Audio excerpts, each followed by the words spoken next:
Mustafa Khamenei के हाथों में ईरान की कमान आते ही दुनिया की नजरें टिक गई हैं उनकी विदेश नीति पर।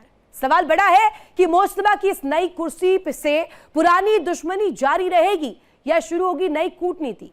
क्या अमेरिका इजराइल ही रहेंगे दुश्मन नंबर 1 या एक्सेस ऑफ रेजिस्टेंस के जरिए बदले की आग भड़कती रहेगी, या फिर रूस के साथ सैन्य ऊर्जा गठजोड़ और चीन के बेल्ट एंड रोड निवेश से ईरान कोई नया चक्रव्यूह रचेगा।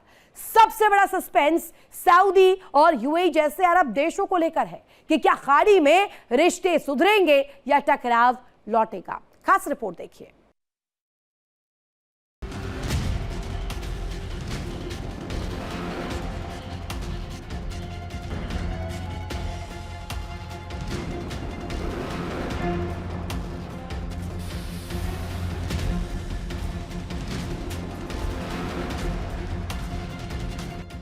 सर्वोच्च नेता की कुर्सी बदल गई, लेकिन क्या ईरान की विदेश नीति भी बदलेगी? मुज्तबा खामनेई को विरासत में मिला है एक ऐसा ईरान जो अमेरिका इजराइल से युद्ध लड़ चुका है और जिसके पड़ोसी अरब देश असमंजस में हैं। दोस्ती बढ़ाएं या दूरी? सवाल एक ही है कि मुज्तबा का ईरान दुनिया से घिरेगा या दुनिया को घेरने की कोशिश करेगा।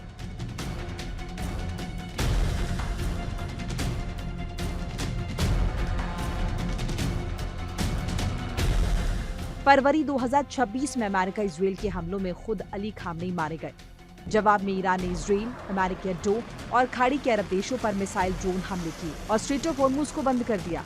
जून में अमेरिका ईरान के बीच एक समझौता ज्ञापन हुआ जिसे मुज्तबा ने लिखित बयान में समर्थन दिया। हालांकि उन्होंने अपनी आपत्तियां भी जताई, लेकिन अमेरिका का रुख अब भी सख्त है। ट्रंप प्रशासन ने साफ कहा है कि नए सर्वोच्च नेता को अमेरिका से मंजूरी लेनी होगी और सीनेटर लिंडसे ग्राहम जैसे नेता खुले तौर पर कह चुके हैं कि मुज्तबा का अंजाम भी पिता जैसा हो सकता है। सवाल है कि क्या बदले की नीति हावी रहेगी।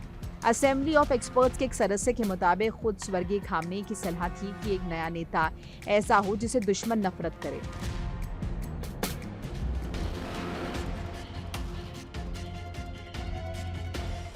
यानी टकराव की विरासत जानबूझकर आगे बढ़ाई जा रही है।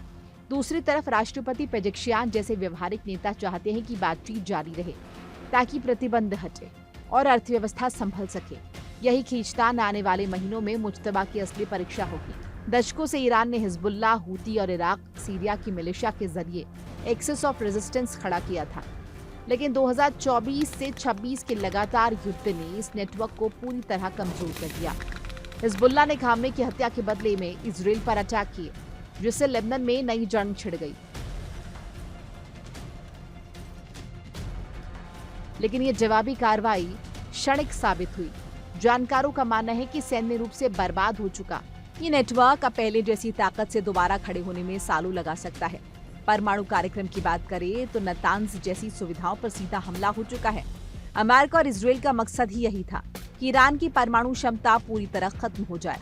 ईरान के सलाहकार कमाल खराजी पहले कह चुके हैं कि तकनीकी तौर पर ईरान परमाणु हथियार बना सकता है, लेकिन खामनेई का फतवा इसे रोकता है। हालांकि ये भी कहा गया है कि अगर देश का वजूद खतरे में पड़े तो ये रुख बदल भी सकता है। यानी अगर परमाणु कार्यक्रम और आक्रामक होगा या नहीं, ये इस पर निर्भर करेगा कि मुज्तबा टकराव का रास्ता चुनते हैं ये बातचीत का। रूस और ईरान का रिश्ता यूक्रेन युद्ध के बाद और गहरा हुआ है। खामनेई के दौर में ईरान ने रूस को ड्रोन और हथियार तकनीक दी, बदले में रूस से सैन्य और कूटनीतिक समर्थन मिला। जनवरी 2026 में ईरान, रूस और चीन ने एक व्यापारिक रणनीतिक समझौते पर दस्तखत किए, जो तीनों देशों के बीच सहयोग को और औपचारिक बनाता है। युद्ध के दौरान रूस ने खाड़ी के अरब नेताओं से बातचीत कर तनाव कम करने की कोशिश की, लेकिन सीधे तौर पर ईरान का सैन्य बचाव नहीं किया।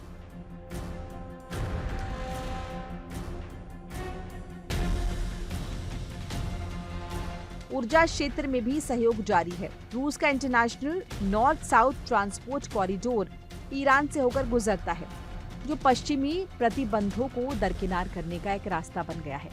लेकिन सवाल ये है कि क्या रूस अपनी यूक्रेन जंग में उलझा होने की वजह से ईरान को उतना समर्थन दे पाएगा जितना मुज्तबा को चाहिए। जानकारों का कहना है कि रूस के लिए ईरान एक रणनीतिक साझेदार तो है, लेकिन प्राथमिकता नहीं। यानी ये रिश्ता व्यावहारिक ज्यादा है, गहरी दोस्ती कम। चीन ईरान का सबसे बड़ा व्यापारिक साझेदार है, और प्रतिबंधों के बावजूद ईरानी तेल का सबसे बड़ा खरीदार बना हुआ है। –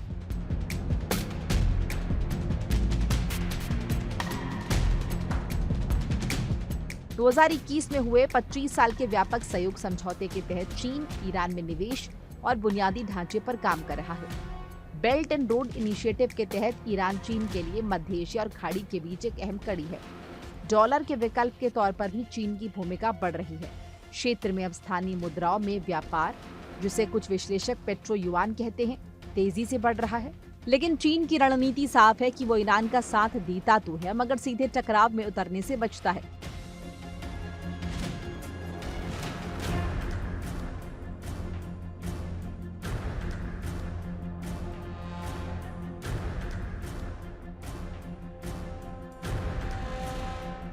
जब सितंबर 2025 में यूरोपीय देशों ने ईरान पर फिर प्रतिबंध लगाए तो चीन ने कहा कि दुनिया को ईरान पर दबाव बनाना बंद कर देना चाहिए, मगर व्यावहारिक स्तर पर चीन ने अपने आर्थिक हित पहले रखे हैं। मुज्तबा के लिए चीन एक भरोसेमंद आर्थिक सहारा है, लेकिन सैन्य टकराव में साथी नहीं। 2023 में चीन की मध्यस्थता से सऊदी अरब और ईरान के बीच जो सुलह हुई थी, वो फरवरी 2026 के युद्ध से बुरी तरह हिल गई। युद्ध के दौरान ईरान ने सऊदी अरब, यूएई, कतर, कुवैत और बहरीन पर भी मिसाइल ड्रोन हमले किए।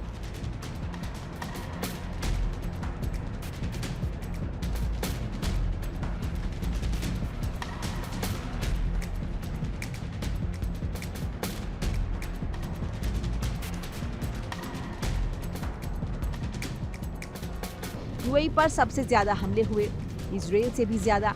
नतीजा ये हुआ कि खाड़ी देशों के भीतर भी रणनीति बंट गई। सऊदी अरब ने कुछ ईरानी राजनयिकों को निष्कासित जरूर किया, लेकिन तेहरान में अपना दूतावास बंद नहीं किया, यानी दरवाजा पूरी तरह बंद नहीं हुआ। यूएई का रुख इसके उलट कहीं ज्यादा सख्त है। उसने इजराइल से Iron Dome missile defence system हासिल किया और बदले में ईरान पर जवाबी हमले किए।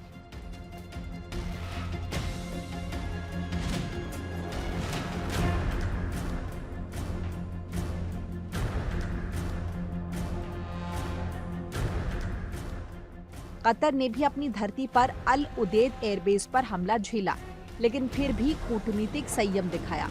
दिलचस्प बात यह है कि सऊदी अरब और यूएई के बीच भी दरार गहरी हो गई है। दोनों भी दूसरे के प्रतिद्वंदी बनते जा रहे हैं, चाहे यमन का मसला हो या इजराइल से नजदीकी का। जानकारों का कहना है कि खाड़ी देश अब अमेरिका, चीन और रूस तीनों के बीच संतुलन बनाकर अपने हित साधने की कोशिश कर रहे हैं। किसी एक पाले में पूरी तरह जाने से बच रहे हैं।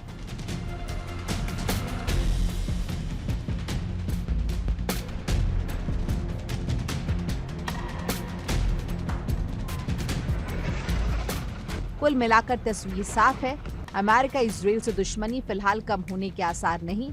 एक्सेस ऑफ रेजिस्टेंस कमजोर है लेकिन खत्म नहीं। रूस और चीन आर्थिक रणनीतिक सहारा तो है, मगर सैन्य गारंटी नहीं। और अरब पड़ोसी खुद बचे हुए हैं।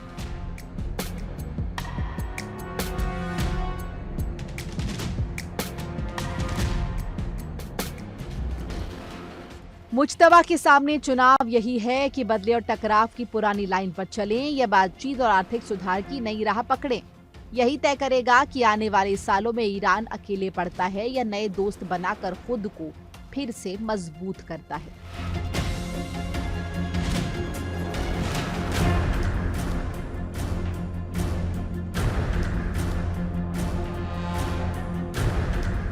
Bureau report, India daily.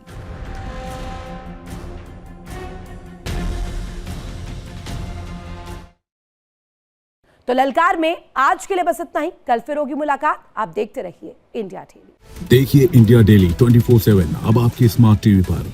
India daily मौजूद है सभी डिजिटल प्लेटफॉर्म पर लाइव और लगातार। इंडिया डेली 24/7 हर दिन राष्ट्र को समर्पित।